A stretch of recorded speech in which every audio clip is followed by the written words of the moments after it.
I've said this to his face, so I don't mind saying it, that I've told Masad Ayub that he's not really human. He's really 3 raccoons in a skin suit. And each of the raccoons smokes a pack of cigarettes a day. Oh my God.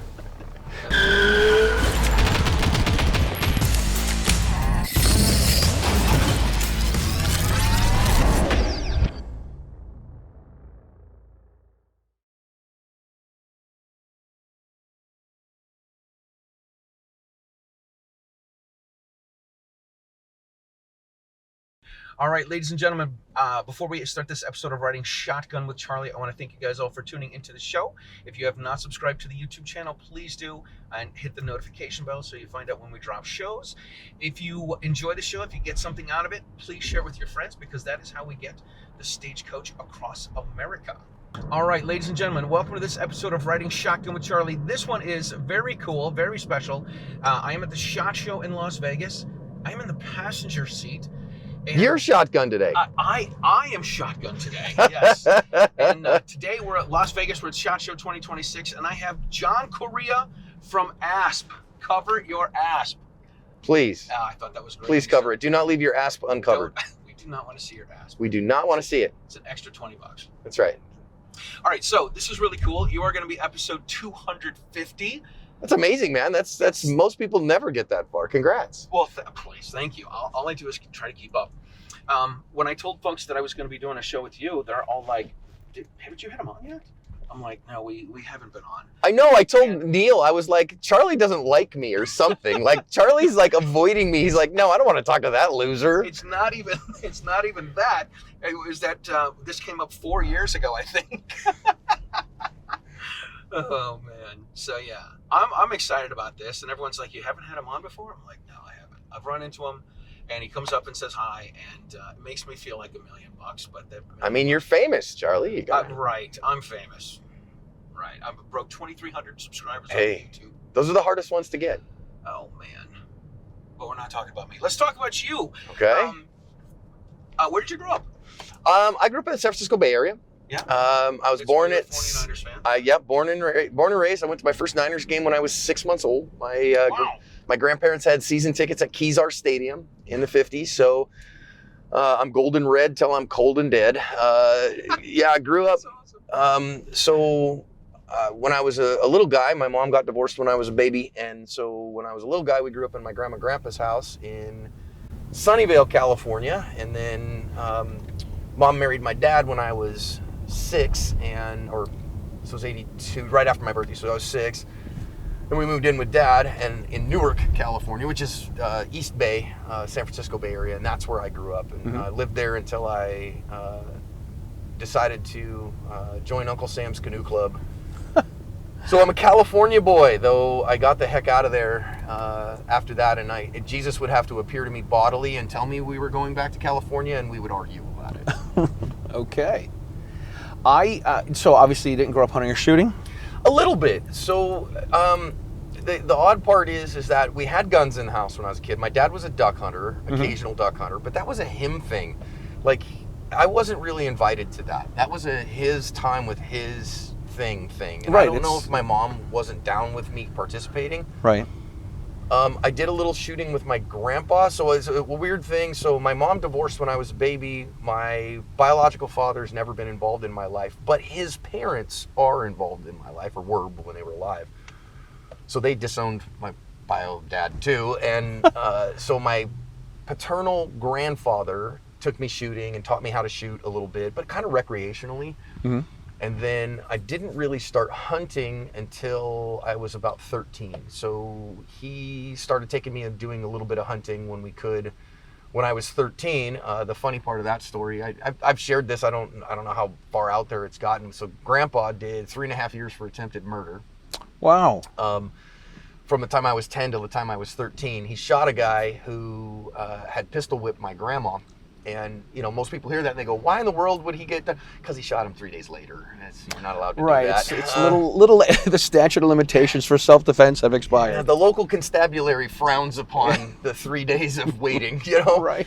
So that's the area that goes from to premeditated, right? Yeah, right. That's exactly what it was. So he did 3.5 years, and he was a prohibited possessor when he got out of prison, of course, as a felon. But that didn't stop us from having guns all over the place. And so I started hunting with him about that point. I never really thought about the morality of that much until much later, as I got into concealed carry and being in court, and those things wasn't a problem for me. So I did a little bit of hunting, a little bit of shooting, but nothing significant, nothing defensive related until I was an adult. So then I joined the Navy at 19, got married at 19. I'm still married to the same woman 30 years later. And she still lets me sleep indoors every night, which is amazing. That is, on the couch, but Yeah, well, it is what it is. Yeah, and so joined the Navy in '95, and I didn't do any shooting in the Navy. I mean, I did like 15 rounds through a 22 converted AR-15 in boot camp to say we did shooting, I guess, and then that's it. And when you're active duty in the military, you really can't own firearms. I mean, you can, but it's such a pain. You change duty stations, you change states. Every base has its own regulations. If you're staying in base housing, there's problems. So I didn't actually start. I didn't buy my first firearm for myself until I had gotten out of the Navy, and we bought our first house in Phoenix when I was going to grad school. Oh, wow. Yeah. That's cool. Now, going to grad school, did you go into seminary? Because you were a pastor for a long time? Yeah, so I made hot water the hard way in Uncle Sam's Canoe Club. I was a nuclear reactor operator. And then I got rear-ended by a drunk when I was an officer candidate and wrecked my back. And that 2 years later led to me getting out of the Navy. They did a pretty okay job fixing my back, but I was still a bad risk to be at sea. So they were like, yeah, thanks for your interest in national defense, and don't let the door hit you where the Lord split you. And because of that, the VA, through the vocational rehabilitation program of all things, paid for me to go to grad school. So I was actually the first person in history to use the vocational rehabilitation program for religious education. Oh, that's kind of cool. I had to make a big presentation to them, and first of all that was allowable, and then George W. Bush's faith-based initiative. This was 2002. I said the faith-based initiative said that they could pay for a religious education and I could get a job afterwards. So they did. They paid for me to go to grad school, paid for me to go to seminary. So I did a 96 credit hour master's degree in 3 years, which is a great way to die of academia. Right. But that was the only choice I had. They were like, look, if you can't do it in 3 years, we won't pay for it. And I said, no, I can do it. And we can do that. We can make it happen. We know what the goals are and objectives are. We can get it done. So I went to school full-time, worked full-time, pastored a little church part-time while we did that. So I got out of the Navy at the end of 2002. I didn't grow up in the church. I didn't grow up as a Christian. I became one when I was an officer candidate in '98, and Jesus picked me up, shook me real hard, and so when I got out of the Navy, I was like, no, I'd like to help people in that vein. And so I graduated from seminary in 2006. I pastored part-time starting in 2003, and did that all the way through the beginning of 2018. So so when does the YouTube channel start? When do you get into all the gun stuff? Yeah, I mean, there's a lot of overlap in here, right? So I got into self-defense a little bit starting in 2006. So while I was going to seminary, I was working in retail and retail management, running a video game store of all things. And the PlayStation 3 and the Xbox 360 came out. Managers were getting mugged for them, getting hurt for them. And I was like, nah, not me. So at the time, Arizona shall issue CCW. We're now constitutional carry, but at the time, shall issue. I mean, you can still get a permit in Arizona, but I still have mine. But so I went down and got the permit, bought the wrong gun, loaded it with the wrong ammo, put it in the wrong holster in the wrong spot.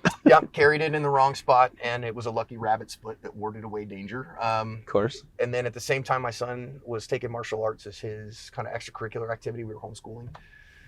And martial arts was his extracurricular activity. He was a little bitty guy. Papa, why don't you come take karate with me? And I was like, man, I'm going to school full time and I'm working full time. I ain't got no time for that, son. What about when you get out of school? Okay, fine. At my graduation, he's like, Papa, I'm so proud of you. You coming to class on Tuesday? Okay. All right. Yeah, I sure will. You got no excuse. Yeah, 20 years later, I'm still doing it. So That's cool. That's where I got into that. And then, it was a couple years. So that was like 06 that I started getting into it.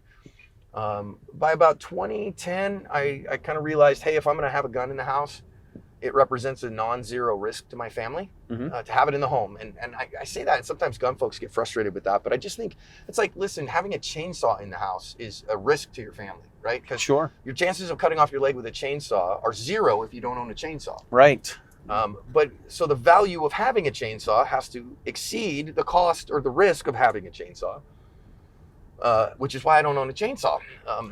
Those things are deadly. Well, I just don't have a use for it. So, the risk doesn't right, there's no risk. Doesn't provide a value. Your kids are better off drowning in a pool if you have a pool. Yeah. So I started training a little bit. That got expensive, and I've always been, my core kind of competency is teaching. Like, that's what I do best, is teach others.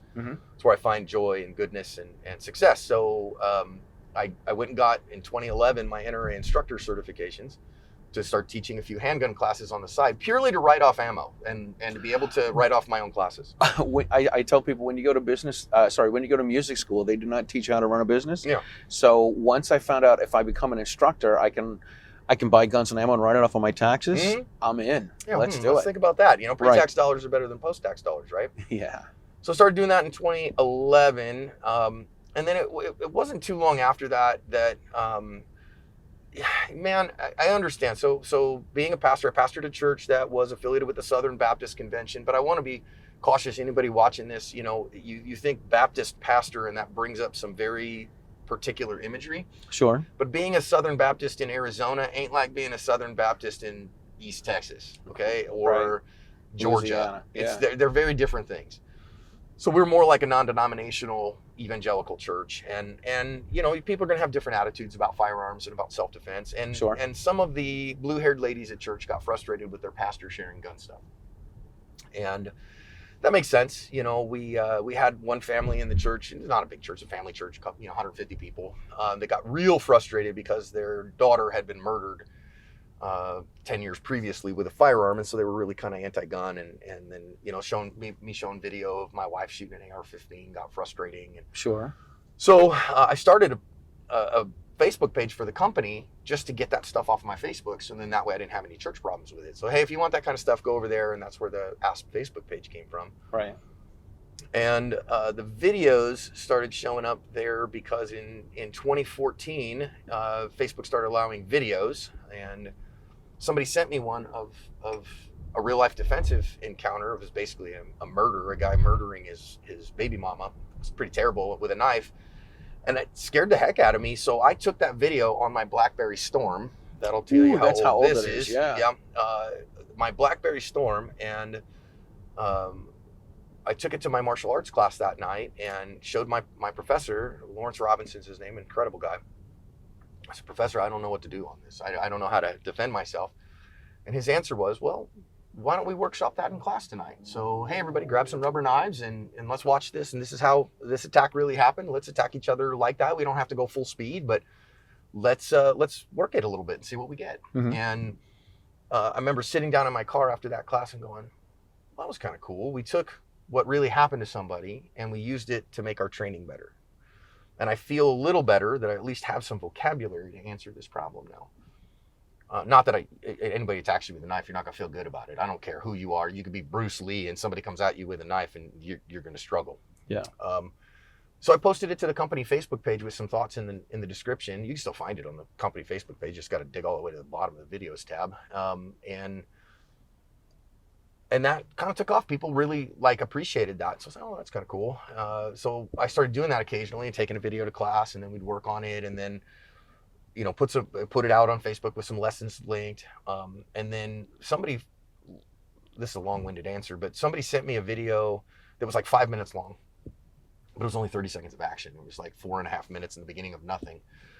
And I had Adobe Premiere on my laptop. I just didn't know how to use it. And so to the YouTubes, right? I can find a tutorial for anything. Yeah. So I went on YouTube, Adobe Premiere tutorial, found one, and included in this basic tutorial, it said, hey, if you want to do voiceover, here's the buttons you push to do voiceover. And I was like, well, instead of then typing it in the description, I could just say it. And maybe if I figure out how to put like arrows and circles and stuff like that, I could be like the John Madden of on-camera violence. I dig. That's great. The John Madden of on-camera violence. And sure enough, and I did it that one and figured out how to do it, and that's where the analyzed videos, that was the grand That was it. thing. Kicked it all off. They kicked it all off. So we did them on Facebook for a while first. A bunch of people were like, John, you need to put these on YouTube. And I was like, I don't have a YouTube. I Facebook is where my audience is. Mm-hmm. And then we had a Facebook or YouTube, but I didn't do anything with it. And so this October of 2014 when we first started doing the videos. And in 2016, like April 16, YouTube emailed me and was like, hey, you can monetize your channel if you want. Click these buttons and we'll start sending you money. And I'm like, that's like walking down the street and finding $5 bills. Right. And I'd already made a bunch of videos for the Facebook page. So I was like, well, why don't we just take some of the old videos from Facebook and upload them to the YouTube channel, see where it goes. And it really took off on the YouTube channel starting in 16. So we are now in April, which is a couple of weeks away, we will be a decade on YouTube. And we've been making the analyzed videos now for over 12 years. Unbelievable. Yeah. Unbelievable. And one of the things that's always fun is when someone starts to question why you do something, why do you say this? Why do you do that? And then you give them the whole, I've analyzed 40,000 of these. I kind of know. Yeah. Right. I always get a kick out of that. Well, and the funny part is Charlie, that I never set out to be that guy. Like when somebody's like, how did you become an expert in use of force? I said, I never wanted to be. Mm-hmm. I'm passionate about self-protection, and so we started watching the videos to make my training better and make my MAC training better. And then, as a firearms instructor, then I was like, well, gosh, man, we start seeing real, firearms gunfights. And so what can we learn about how they really go? Because you have all this lore about how they go. Yeah. All these myths. And then the next thing you know, Masada Yub calls me. That's awesome. And goes, hey, John, I'm filing a brief. I took his MAG 40 class. I took his deadly force instructor. And he calls me. I'm doing a brief. Hi, John. I'm doing a brief on all these things. And I'm looking for some evidence, of this thing. Have you got any of those? Oh, my God, Masada, you just called me and asked me if I've seen any of this. Oh, my goodness. Obviously, he's not a fan of the channel. He's not watching. Well, or he wanted somebody, at least me to, correlate. No, he wants to. Right. He doesn't want to sift through everything. Yeah, he doesn't want to sift through them. So, and that just became, and now it's one of those things where there's nobody who's done that thing that I do, and nobody still is doing it. Mm-hmm.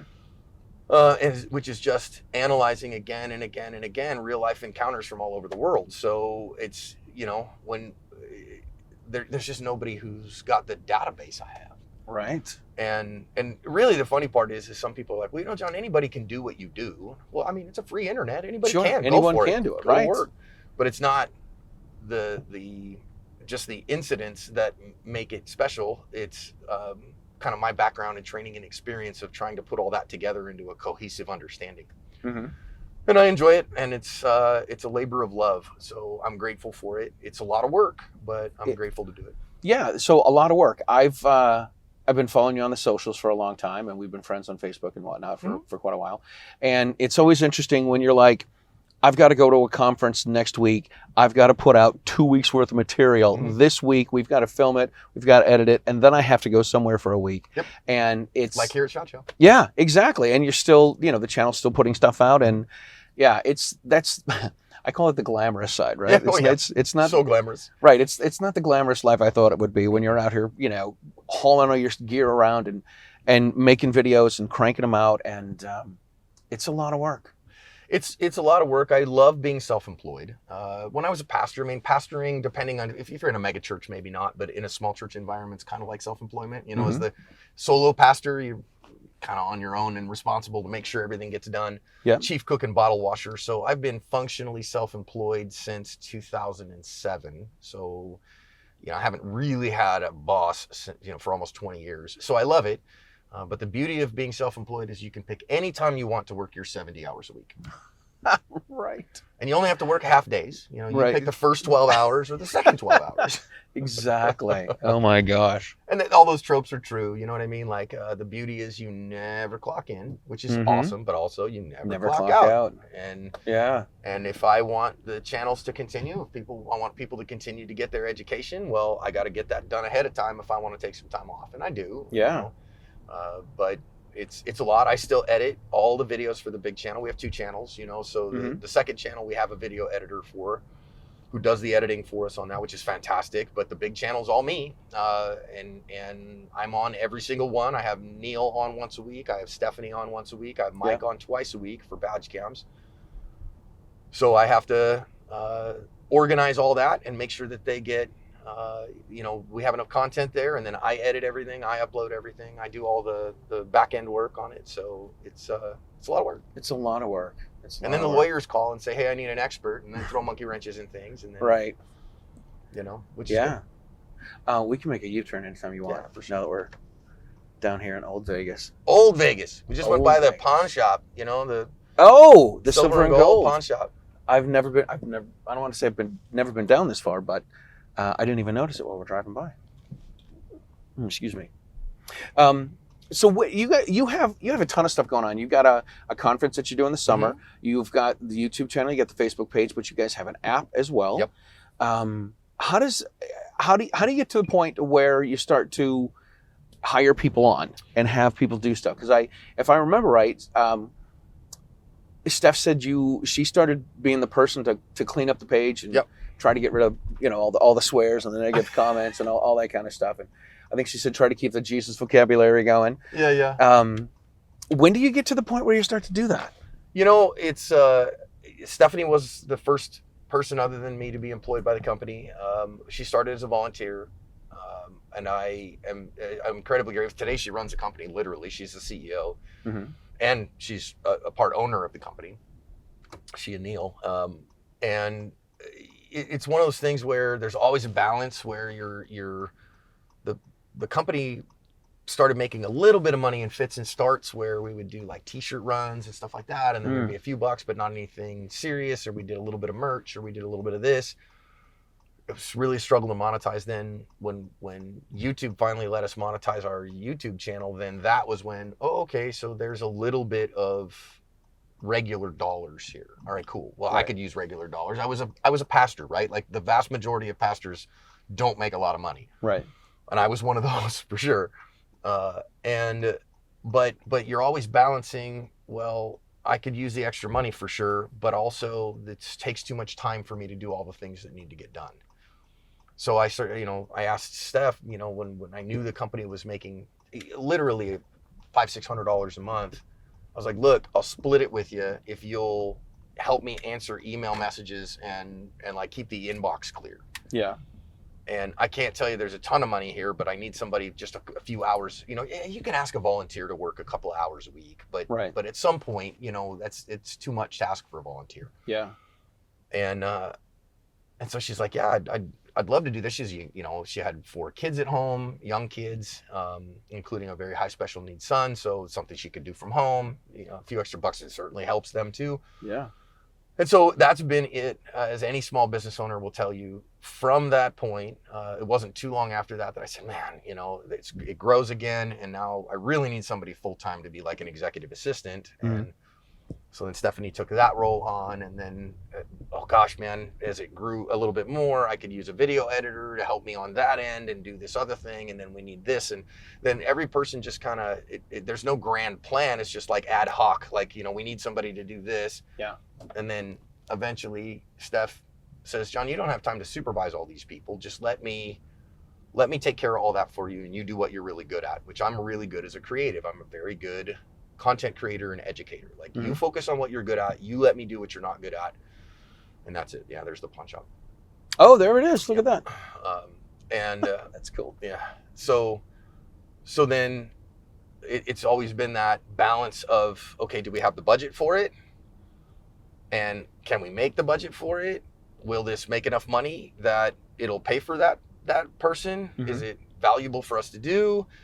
All right, And is it going to make sense? Yeah, and it's a constant back and forth. That's like, I'll give you for instance, like we adore running cohorts of our instructor program, of our instructor training program.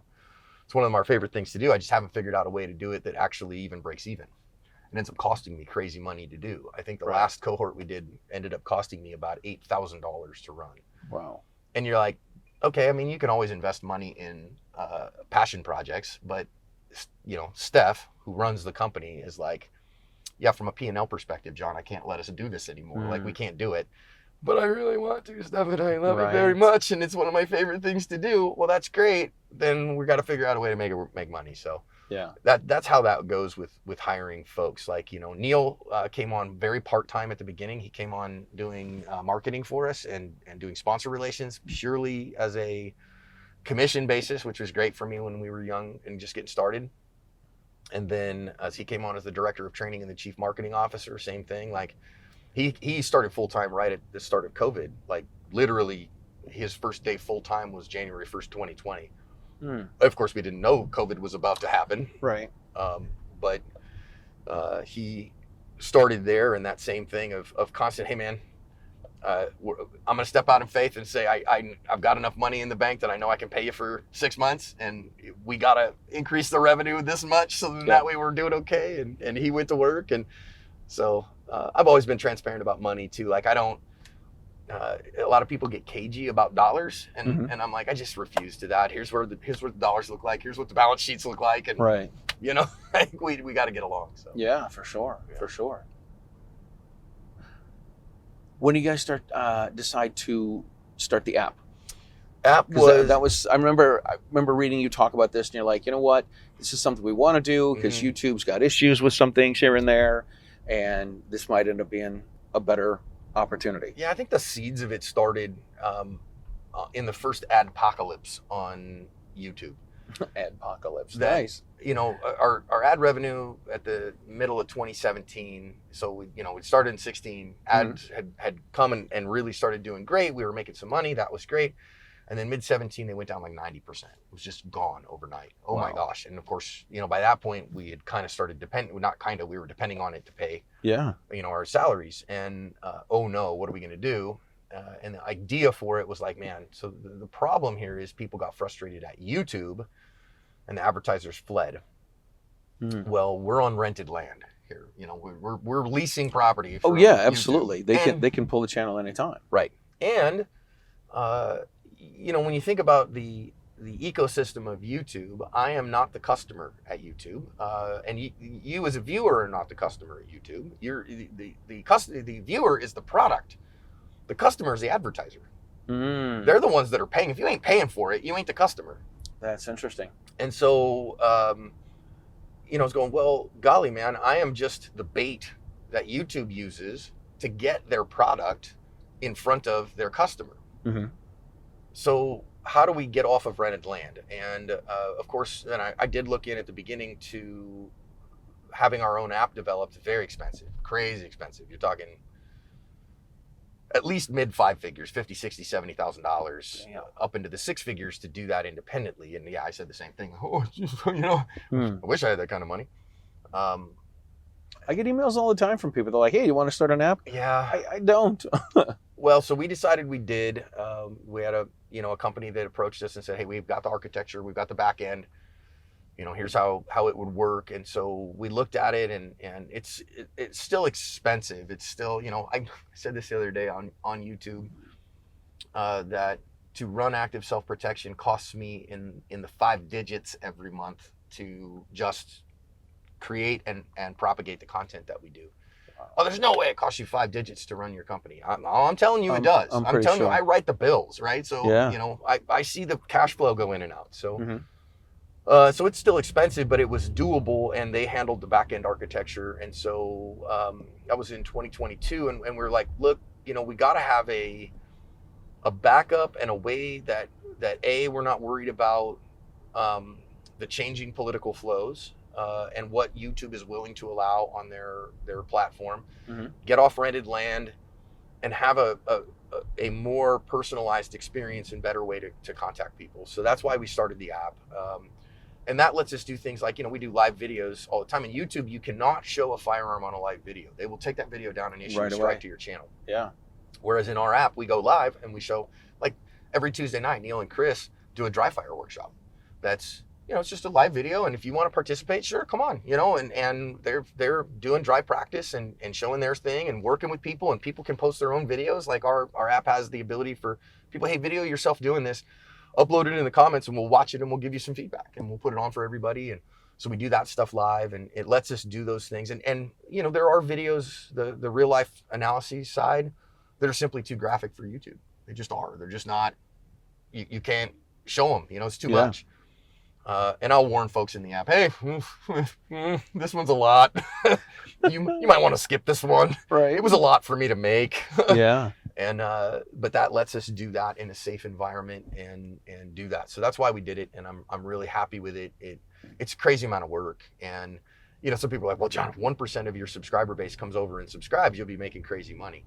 I wish 1% would come and subscribe. Right. Delightful. How do I get that 1%? 1% would be amazing. Yeah. I'll take 1/10% at this point. Would be delightful. Right. So, but it's a good labor of love, and that's a smaller community, so I get to interact over there a lot more. When you got 3.5 million on the big channel, I can't be in the comment section. It's just too much. It's overwhelming. But when we've got, a much more manageable number of people in our app architecture, then I'm in there all the time talking to people. So that's great. Yeah. That's really cool. How much does it cost for the app? $10 a month. $10 a month. We have a free tier too. So like our podcast is, the video hosting is in our app, which is free for everybody, but it's the exclusive place to get it. And we'll put some lessons over there on that too. But it's $10 a month or $100 a year. And there's I've recorded 21 full length firearms training classes that are in there that people can watch. All of our seminar updates. I've had several court cases that we got video recordings of testimony of wow. One of them, the entire trial, that are in there that you can kind of see how these things go. And so those are in there and are exclusive there. So there's a ton of exclusive content in there that we just don't put on YouTube. That makes sense. For $10 a month. And some people are like, $10 a month? I'm like, man. $10 is freaking nothing, man. Yeah, Netflix is like 22 now or something goofy. I just lowered my Netflix from 18 to 8. Yeah. And I'm thinking of like dropping it after that too. And there's I waste a whole lot more money on less useful stuff. So oh my God, absolutely, absolutely. Even just going to a fast food joint is going to cost you more than $10. $20 for lunch at any fast food, especially in Vegas. Oh my God, Vegas! I spent $25 on a drink last night. Oh my gosh! Or 23, excuse me. It doesn't surprise me, and it probably wasn't even a great drink. It was probably just a regular. Yeah, it's well booze. Yeah, right. It's nuts. Yeah, so that's not too much money. I will say this: I interviewed Ed Monk. Love Ed. Yeah, he's awesome. I interviewed him in 24, I think it was, October of 24, and so I went on the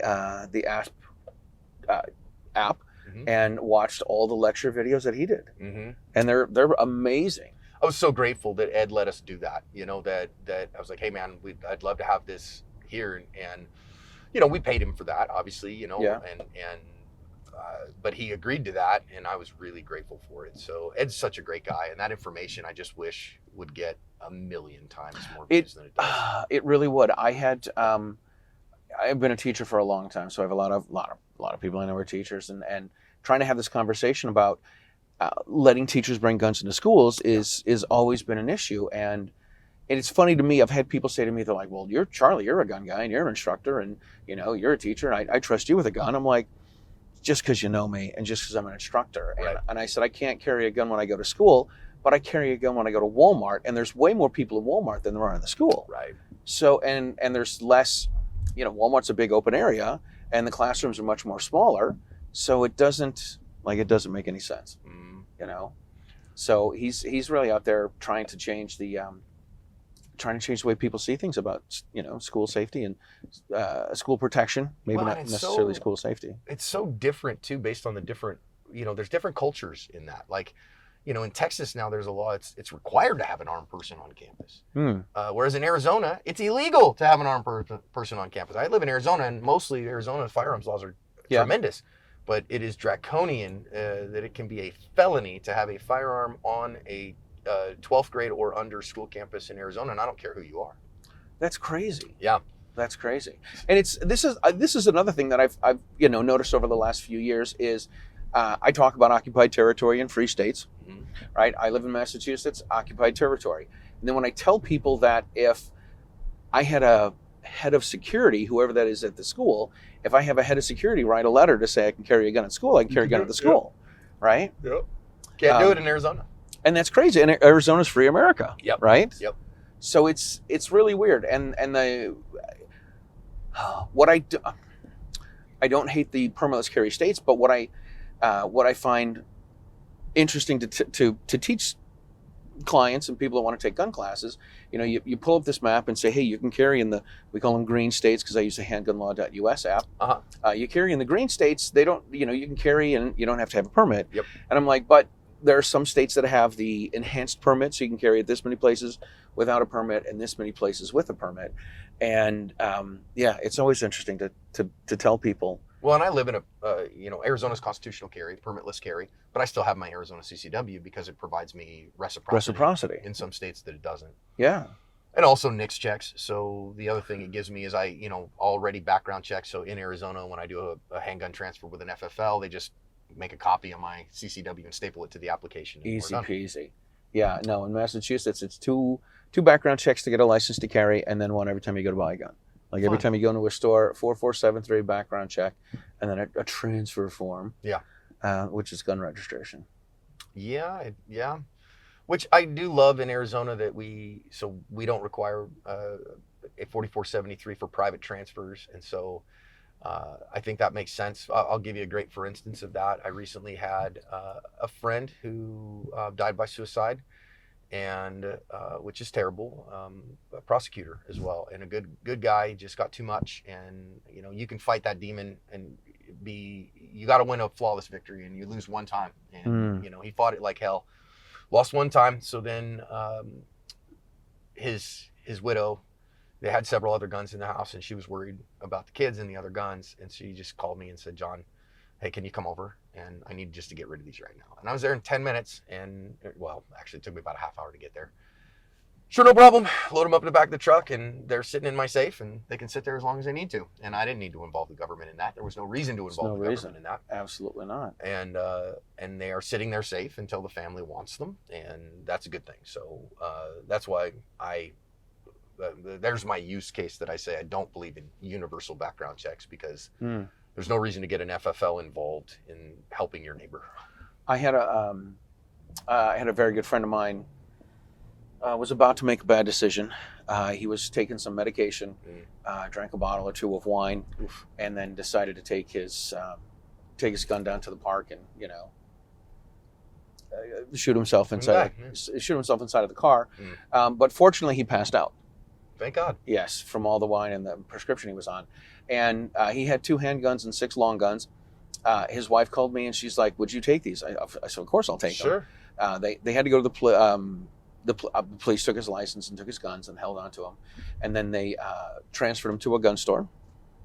And it cost him over $500 to transfer the guns to me. What a pain. So that, he can't have them in the house. He's going to have to wait until 5 years after he's, I don't want to say cured, after everything's okay. Sure. And then there's a time period after that. And I'm like, dude, whenever you need him, like if your son becomes of age and he gets a license, we'll transfer him to him. Sure. Like rock on, whatever you need to do. Yeah. And that's why, again, that's to me is a discussion between people and their care providers. You know what I mean? Is it healthy and is it good for you to have them? That's a very personal decision. And again, the government gets a say in that. Get out of here. I had I've mentioned this a number of times. I've had some guys I used to play in a band with, very good friends, travel up and down the East Coast, gigs, hours and hours of hanging out. And we were talking about background checks because he's he calls me a right-wing extremist and I call him a left-wing liberal wacko, and he says he's a centrist and I say I'm a centrist. Sure. and we get nowhere. But he's like, you should have to do universal background checks. And I'm like, have you got a permit? You already passed background check? And he's like, well, they could have committed a crime. And I'm like, well, if they committed a crime and they got caught for it, they're going to take their license, they're going to take their gun. So anyone that's got gun license is, to me, is a, good guy good guy or a good girl. So he's like, you should have those background checks. And we hung up. He's actually from Jamaica. And I said, so have you been through a background check? And he's like, why would I need one? I'm like, well, you came here from another country. Right. You, you got married to an American woman. You had kids here. I said, you haven't gone through a background check at all? I'm like, I go through one for my permit, for Massachusetts, for Utah, for school. Like, you've been through none. Like, you can't prove to me you're not a criminal. How do I know you're not a criminal? Like, you're a short little black dude from Jamaica. You might be a criminal. I don't know. Well, and what other constitutionally protected rights do we require government permission slips to operate? Zero. Well, I mean, religion is very dangerous. Before we go, to wrap this up, he hung up on me and we never talked again. That's sad. So... I wish people weren't like that. I think we should be able to get along a little better than that. Yeah, for sure. I would say, listen, religion can be a highly dangerous thing. Mm-hmm. And yet I don't want the government to license who can practice religion. That's insane to me. Yeah. Free speech is incredibly dangerous. And yet I don't want the government to license who can talk and where they can talk. Well, you can talk on the street corner, but not write a book or not use the internet. Because that requires that's a high capacity assault speech, and so Right. we want you to have government training and background checking that you're going to be smart with that. Nah, fam, that's not how that works. That's not how it works. And Yeah, so for sure. I don't think that makes me. I'm kind of a wackadoodle libertarian, actually. Very cool. So, there it is. And ASP as a company only has one political position, which is the right of the people to keep and bear arms shall not be infringed. That's it. Boom. I dig it. All right. Well, we are almost back to the hotel. Before we wrap it up, I do need to bring up my friend Mark, who is known as the Bay State King of Glocks. Okay. Mark is the cat guy with his cat Max. And you came up to him the other day, and he's like, oh yeah, John came up to me, and he's like, hey, you're the cat guy. so he's like, you got to make sure you bring up Max and have you talk about your cat Waffles. Yes. We have, my wife and I have 3 cats. So I'm a dog person. Okay. And my wife is a cat person. So we compromised and owned 3 cats. That's how it works. That's how it works. We owned dogs for a long time, but we don't right now. And we have 3 cats. The one that gets on my socials more often than anything, we adopted an adult Siamese. He's about a 25-pound Siamese. Who has... That's a lot for a cat. He's a big boy, and he is the chillest cat I've ever seen in my life. He's a big monster. He's a very quiet Siamese, which most Siamese are very loud cats, and he's not. He's very quiet. Mm-hmm. His name is Southern Fried Chicken and Waffles, but we call him Waffles for short. And he has extra beans on every foot, so he's a polydactyl. Oh my! And every extra bean cost him about 6 IQ points, and so he's at about -4 IQ. Oh my God! He's dumb as a brick, but he's very snuggly and very cute. And yeah. So yes, my kids. Oh, that's not good. That is not good. We are going to come right through and uno momento, por favor. Yeah, so Waff is dumb, but he's a sweet boy, and we like having him, and he's a great lap cat. So we have 2 others. We have a grumpy old woman who is named Suma, and she's almost 19, and then we have a little anxious little house cat named Xena Warrior Princess. So my only thing is I told my wife and kids that I will adopt cats under duress. Yeah. But if one shows up in my house, I get to name it. And that's why Xena is named Xena Warrior Princess and Southern Fried Chicken and Waffles. Because if you're going to have a cat, it may as well have a ridiculous name. Right. Absolutely. Absolutely. All right. Before we wrap things up, how can people find you and all the stuff that you're up to, sir? Easiest way to find us, of course, if you just Google active self-protection, we come right up. 2 YouTube channels, our website, activeselfprotection.com. You can go into the app stores, either Google Play or the App Store for iOS, and look up ASP Unlimited, and our app is there. You can download that for free, make an account for free. It'll be limited on what content you can consume there for free, but there's all those. You can find me on Facebook if you want to see pictures of Waffles at facebook.com/theaspguy, or just look me up, John Correia. I'll show right up. Cool.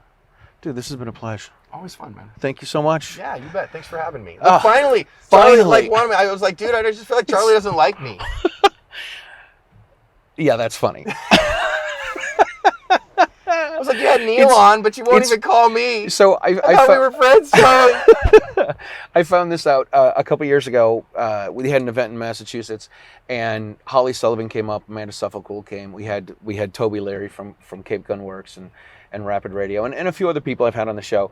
And at one point during dinner, they start to get into, so what episode were you on?